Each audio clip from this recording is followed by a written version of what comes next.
భారత ప్రభుత్వం నరేంద్ర మోడీ గారి నాయకత్వంలో 12వసారి ప్రపంచం మెచ్చే బడ్జెట్ పెడితే బావా బామ్మరిది సొంత కుంపటి పెట్టుకున్న చెల్లె ఈ ముగ్గురికి కళ్ళుండి కూడా కనబడతలేనట్టుంది బడ్జెట్. ఎవరు పడితే వాళ్ళు ఏది పడితే వాళ్ళు ఒక కుటుంబంలోకి వెళ్ళి ఇట్లా మాట్లాడుతున్నారనే మీ కుటుంబాన్ని బండకేసి కొట్టి ఇంకా బుద్ధి రాలేదు మీకు. ఒక దిక్కు కేటీఆర్ మాట్లాడతాడు, ఇంకో దిక్కు హరీష్ మాట్లాడతాడు, ఇంకో దిక్కు కవిత మాట్లాడతాడు. కత్తి మీది కాదు, నెత్తి మీది కాదు, ఏది పడుతుంది ఒర్రకూరు. ప్రజలు ఒకసారి బండకేసి కొట్టిరు, బుద్ధి తెచ్చుకోండి. భారత ప్రభుత్వం ఆత్మనిర్భర భారత్ కోసం పెట్టింది. మీకు అంకెలే కావాలి, లెక్కలే కావాలనుకుంటే ఇలా అన్ని తెలుగు పేపర్లు రాసినాయి, చదువుకోండి.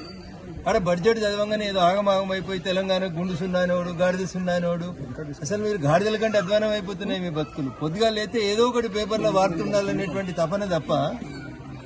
హైదరాబాద్కి 3 రైళ్లు వస్తున్నాయి, హై స్పీడ్ రైళ్లు వస్తున్నాయి. హైదరాబాద్ నుంచి బెంగళూరు పోవడానికి విమానం ఎంత స్పీడ్లో పోతుందో అంత స్పీడ్లో పోతుంది. 2 గంటలలో హైదరాబాద్ నుంచి బెంగళూరుకి రైలు పోతుంది. కళ్ళు కనబడతలేవా బావకి బామ్మర్దికి? పెరగంగానే అయిపోతుంది ఏంది? రైల్వేలో దేశ బడ్జెట్ లో పోయిన సంవత్సరం పెట్టిన బడ్జెట్ కంటే ఈ సంవత్సరం పెట్టిన బడ్జెట్ 15% ఎక్కువ బడ్జెట్ పెట్టి బెంగళూరు నుంచి చెన్నై పోయేందుకు 1:15 నిమిషాల్లో పోతుంది హై స్పీడ్ రైలు.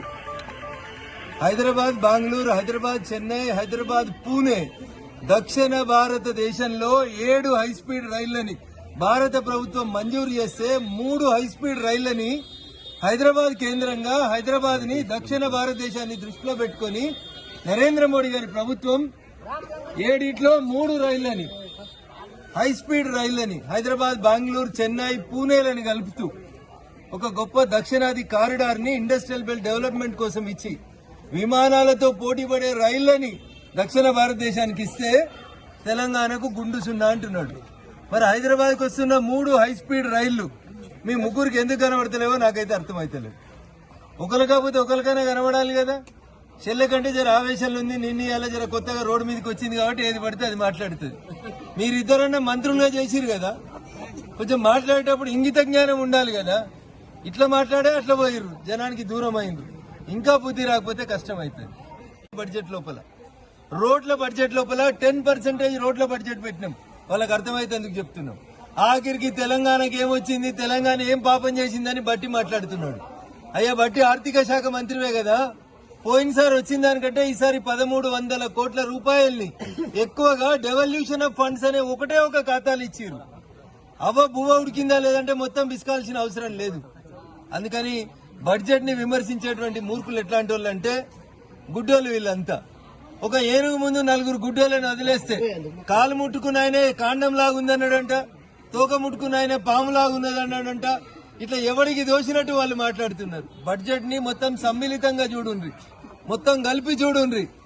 ప్రపంచ దేశాలలో ఆర్థిక వాణిజ్య రంగాలలో రకరకాలైనటువంటి గందరగోళమైనటువంటి పరిస్థితులు ఏర్పడినటువంటి ప్రస్తుత తరుణంలో భారత ఆర్థిక వ్యవస్థ స్థిరంగా ఉండడానికి, నిలబడడానికి, యువతకి, సంక్షేమానికి, పేదల కోసం నిరూపించడానికి ఇచ్చినటువంటి బడ్జెట్ ని ఏమి లేదు తెలంగాణకి సున్నా అని మాట్లాడటం అనేది మీ మూర్ఖత్వానికి నిదర్శనం. విమర్శించాలి కాబట్టి విమర్శించడం, మోడీ గారిని తిట్టాలి కాబట్టి ఒక ఎజెండా పెట్టుకుని తిట్టుకోవడం, ఇట్లాంటి పనులు మానుకోండి దయచేసి. మాకు తల వెంట్రుకల దగ్గర నుంచి పాదం గోర్ల దాకా ఈ దేశంలో ఉన్నటువంటి 28 రాష్ట్రాలు, కేంద్ర పాలిత ప్రాంతాలన్నీ కూడా మాకు సమానమే.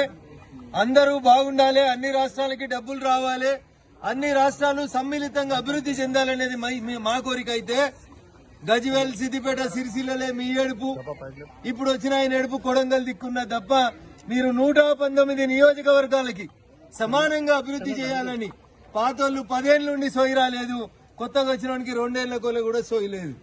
పాత ఆయన గజ్వేల్ కి గడా పెడితే కొత్త ఆయన కొడంగల్ కి కూడా పెట్టిండు తప్ప ఇంకా నియోజకవర్గాల ఆర్థిక స్థితిగతులలో మార్పులు రాలేదు.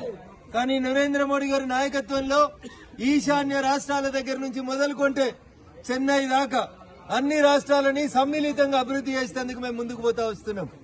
కాబట్టి విమర్శించే కంటే ముందు దయచేసి బడ్జెట్ ఏంది, ఈ దేశ ఆర్థిక స్థితిగతులు ఏంది, ప్రపంచం నుంచి ఉన్నటువంటి ఒత్తిళ్లేంది, ఆ ఒత్తిళ్లను తట్టుకుని భారత ఆర్థిక వ్యవస్థ ఎట్లా నిలబడుతుంది, ముందు దీని మీద మీరు అధ్యయనం చేయండి.